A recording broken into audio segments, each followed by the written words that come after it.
Eh bien bonjour à tous mes Lego, c'est Xogel. Aujourd'hui on se retrouve pour un nouveau tuto dans lequel nous allons voir comment transformer une image de teinte jaune en une image de teinte un peu plus blanche qu'on appellera plus fréquemment couleur du jour. Donc premièrement nous allons voir à quoi est dû ce défaut de teinte jaune qui apparaîtra sur vos images.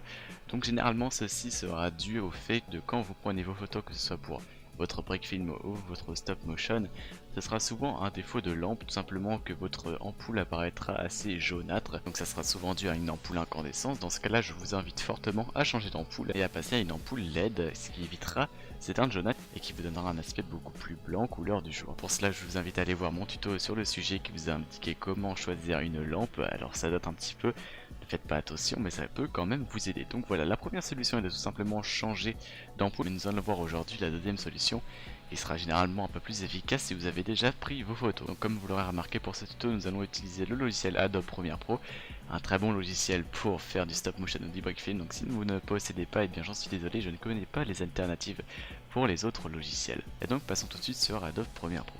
Donc la première chose à faire sera bien sûr d'importer vos photos. Nous allons ensuite créer notre timeline.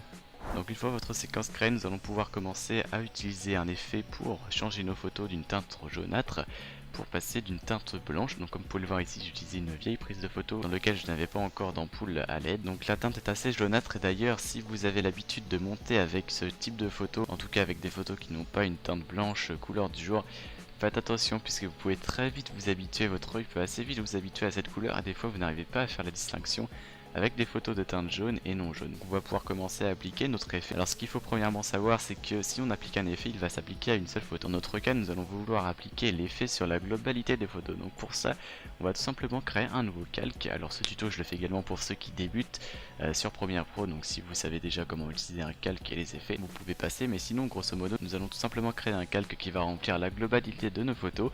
On va ensuite déposer l'effet et puis l'effet s'appliquera tout simplement à toutes nos photos.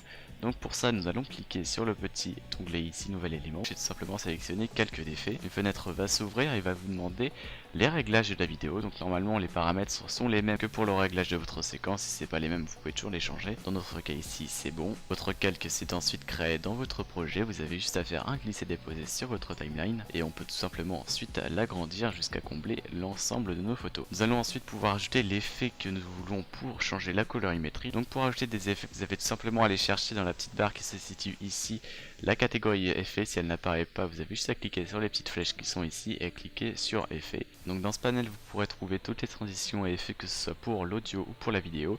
Nous dans notre cas nous allons nous intéresser à un effet vidéo, donc on clique sur effet vidéo. Notre effet va tout simplement être dans la catégorie correction colorimétrique et ça va être balance des couleurs. Pour aller plus vite, vous pourrez tout simplement aller dans la barre de recherche et taper balance des couleurs. Une fois que vous l'avez, vous avez juste à faire un glisser-déposer sur votre calque d'effet. Et comme vous le voyez dans le rectangle supérieur gauche, nous avons un effet qui s'est ajouté dans option d'effet. Donc s'il n'apparaît pas directement, il va tout simplement falloir cliquer sur le calque pour bien le sélectionner et ensuite vous aurez tout simplement à aller dans option d'effet. Donc comme vous pouvez le voir, la balance des couleurs nous fait apparaître plein de petits paramètres qui vont nous permettre tout simplement de changer la balance de plein de couleurs, tout simplement des trois couleurs primaires, que ce soit pour les teintes foncées, moyennes ou les tons en général. Donc avant de voir quelle est la formule magique, je vais vous faire apparaître un petit cercle chromatique pour que vous compreniez assez rapidement ce que nous allons faire. Donc sur ce cercle, vous voyez très clairement les trois couleurs primaires qui sont le vert, le rouge et le bleu. Et vous avez également les trois couleurs secondaires qui sont le magenta, le cyan et le jaune. Donc comme vous pouvez le voir sur le cercle, le jaune se forme de la synthèse additive du rouge et du vert. La deuxième chose qui nous intéresse sur ce cercle, c'est tout simplement la couleur qui est au milieu, qui n'est pas vraiment une couleur, c'est le blanc. Ce n'est pas pour faire joli, c'est tout simplement parce que le blanc se décompose des trois couleurs premières qui sont donc le rouge, le vert et le bleu. A la suite de cela, nous allons simplement vouloir que notre teinte de jaune tire tout simplement vers le blanc. Et donc pour ça, on remarque directement qu'il nous manque une couleur primaire qui est tout simplement le bleu. Donc on peut très vite en conclure que si nous ajoutons du bleu, la couleur, au lieu de tirer vers le jaune, elle va tout simplement tirer de plus en plus vers le blanc. Donc grâce à la balance des couleurs, nous allons tout simplement pouvoir ajouter un peu de bleu pour tirer non pas une teinte vers le jaune, mais vers le blanc. Vous allez pouvoir sélectionner le bleu foncé, faire un clic gauche et étirer vers la droite pour tout simplement augmenter la balance. Et comme vous pouvez le voir sur la prévisualisation de droite, au lieu de passer d'une teinte jaune, nous passons un peu plus vers une teinte blanche. Donc vous pouvez régler ces paramètres par vous-même. Ça dépendra tout simplement de vos photos. Si vous avez besoin de tirer énormément sur le bleu, faites-le. Si vous le faites de trop, ça va tirer jusqu'à 100% et là ça sera un petit peu trop bleu. Encore que là sur l'image ce n'est pas trop prononcé, donc voilà, à vous de gérer. Vous avez également les bleus moyens, je vous conseille de pas trop y toucher parce qu'après on s'y perd assez rapidement, vous le voyez. Donc au cas où on vous repasse tout à 0 et vous avez également les tons qui sont bleus. Vous pouvez les augmenter mais là ça va un peu tout simplement changer votre image avec un filtre bleu. C'est un peu plus dégueulasse on va dire, donc on passe ça à 0. Ce qui va surtout nous intéresser donc c'est le bleu foncé.